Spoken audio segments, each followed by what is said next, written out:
This is Hidden Killers Week in Review. A look back at the most prolific stories of the week.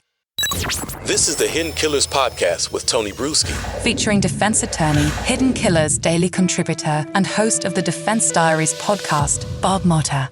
It's been hard to tell where he's even going with some of it. And even like once he gets there, I sometimes walk away going, what was his point? Like, how does this even like affect? Is there a longer game going on here that maybe we're going to get around to at some point? Or is he just filling time? Because that's also what it feels like as well. Exactly. Well, you happened to be in our chat when we were watching his cross-examination of the detective that was there today. Mm-hmm. And I was making that exact point. It seemed at the beginning that his theory's defense was going to be that Chad was just this unassuming dolt who, was in love with Lori because, he thought she was beautiful and, he was just, so in love with her that it blinded him to everything else that was going on. And that Lori and Alex were the main, antagonists. Mm-hmm. They were the bad guys in this thing. And he had the opportunity because they've really been honing in on Tammy's death the past couple of days in the trial. They've been really trying to focus on Tammy's death. And yesterday they spent a lot of time establishing that, this Tammy dying mysteriously, where the defense has been trying to put forth this narrative that she wasn't well, that she was taking all kinds of homeopathic medicines, that she didn't like going to the doctor, that, Chad had been saying prior to Lori even being in the picture that he had always had prophetic visions that she was going to live a short life, trying to kind of build this thing that like this was just completely out of left field. And yesterday they put on a lot of who I thought were unassuming witnesses when they basically took the stand. I'm like, there are a few of Lori's friends, or Tammy's friends. And then they come on, they're like, yeah, this woman was walking like 300 steps a month for like a year. She's talking about that she's in the best shape of her life, so that really counters that whole argument. Yeah. It really makes this whole fact that she ends up passing away, suddenly with it seemingly without cause to sound like complete malarkey. So today, I thought that he had the opportunity to be able to lean into the fact that he could have said, instead of trying to argue so hard that this thing that the gun that was used when the window rolls down and it gets pointed out the window at Tammy was a paintball gun, that he should have been arguing the opposite, that he should have been saying, yeah,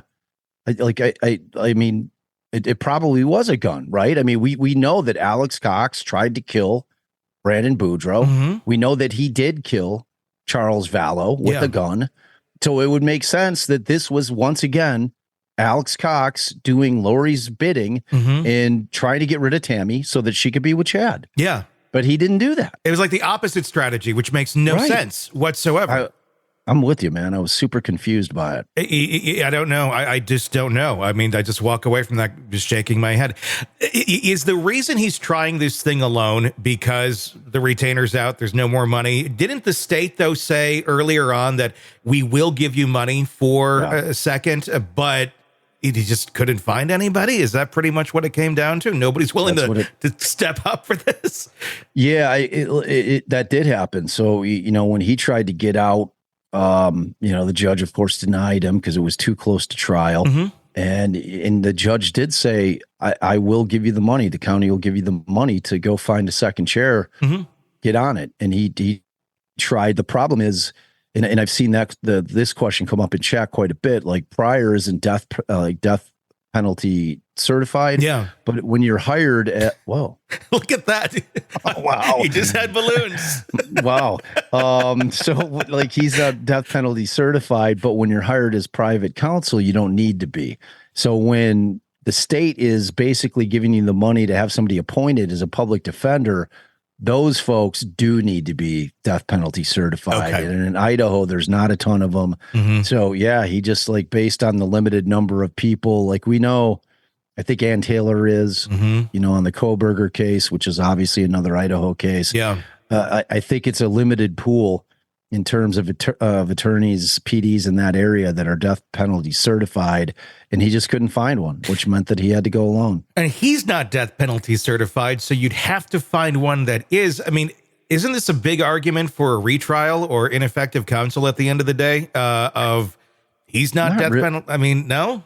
No, I mean, because like when you're talking about private counsel, that's at your own peril as the defendant. Like Chad sought out and paid a guy, you know, and whether or not, if that was something that was important to Chad should have looked into that. Okay. You know what I mean? Sure. Like that is not going to be grounds for a retrial. The fact that Pryor is not death penalty certified, because again, he's private counsel. Private counsel, the defendant has the right to hire whoever the hell they want. If you wanted to hire a contract lawyer who only does real estate closings to handle his death penalty case, you know, I mean, it's not well advised. Might go better than where I was going, he could do it, you know. So yeah, I mean, ultimately at the end of the day, this is who the guy, this is the guy who Chad picked, and you know, he's riding him all the way to the finish. So we'll see what happens. Yeah. Off of John Pryor, this last week, we did see other testimony kind of going into the spiritual realm of Chad and Lori, and some very bizarre text messages going back and forth between the two.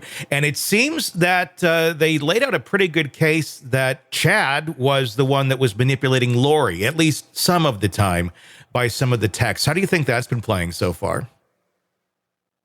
I want to see more, you know, kind of like what I've been most critical of in terms of the state thus far is you're hearing a lot about Lori. You're hearing a lot about Alex. You're hearing a lot about Melanie. You're not hearing a lot about Chad. Like, you know, I'm just waiting. I'm like, when does Chad, you know, when is he going to enter the team photo here in terms of knowledge and in terms of planning and in terms of agreement to get him on that conspiracy charge?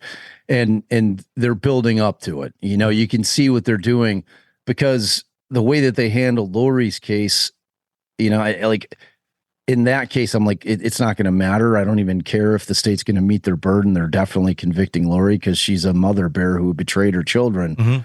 Like it's unforgivable to a jury. They're like, I knew she was going down. Chad's a different story because, I mean, JJ and Tylee were not his kids. You know, Tammy is really the one that they're focusing on because they want to get that feeling with the jury where the jury's like, oh my God, this guy killed his own wife so he could be with Lori. That's where they're not focusing as much on JJ and Tylee's deaths, at least thus far. Yeah. But, you know, so they're building it in a different way, and they got like the fraud in terms of them using the money from the kids after they had been deceased and continuing to get the benefits. They put that early in the case, where in Lori's, they put it late in the case. So they changed the way that they're trying it. And I think what they're going to do is build up to probably the home runs that they have against Chad to later in the trial. So I'm not overly concerned that I haven't seen as much as I want to see, because I think it's coming. Sick of the ads? We are too. Start listening with no commercials now and get access to all of our episodes in advance of everyone else. Become a True Crime Today Premium Plus subscriber on Apple Podcasts. Search True Crime Today Premium Plus on Apple Podcasts or go to our podcast page and sign up now. True Crime Today Premium Plus. Sign up now.